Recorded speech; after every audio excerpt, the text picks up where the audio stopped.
Coordinate geometry की श्रृंखला में आइए हम लोग एक और महत्वपूर्ण फार्मूला डिराइव करते हैं जिसे कहते हैं डिस्टेंस फार्मूला।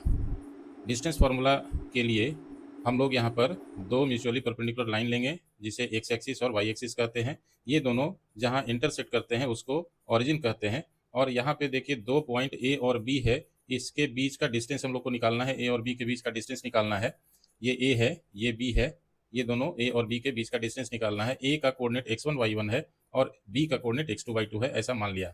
अब ए से हम लोग A M perpendicular O X पर गिरा देंगे, बी से B N perpendicular O X पर गिराएंगे और ए से A C perpendicular B N पर गिरा देंगे। ये तीनों परपेंडिकुलर लाइन हम लोग खींच लेंगे जिससे एक राइट एंगल ट्रायंगल का फॉर्मेशन होगा A B C.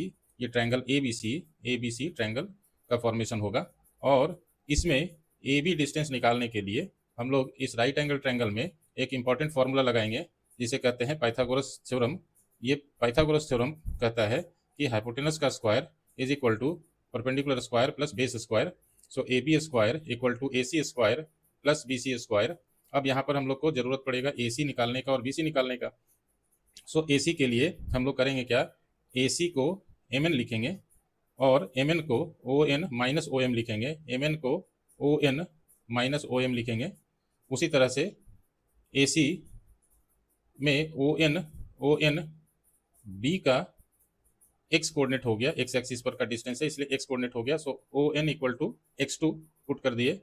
Similarly O M A point का एक्स कोऑर्डिनेट है, ओ एम एक्स डिस्टेंस है इसलिए O M is equal to x1 हो गया।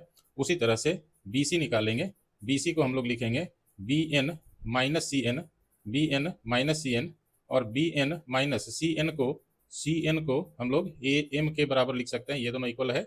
सो B N minus A M और बी एन ये बी पॉइंट का वाई कोऑर्डिनेट है, सो y2 हो गया और ए एम ए पॉइंट का y1 वाई कोऑर्डिनेट हो गया। इस तरह से B C equal to y2 minus y1 हो गया। अब ये दोनों वैल्यू हम लोग इस फॉर्मूले में पाइथागोरस थ्योरम के फॉर्मूले में पुट कर देंगे। So A C x2 minus x1 whole square plus B C y2 minus y1 whole square, ये हमारा ए बी स्क्वायर हो गया। और इस तरह से A B equal to root under x2 minus x1 whole square plus y2 minus y1 whole square, ये हमारा डिस्टेंस फॉर्मूला मिल गया।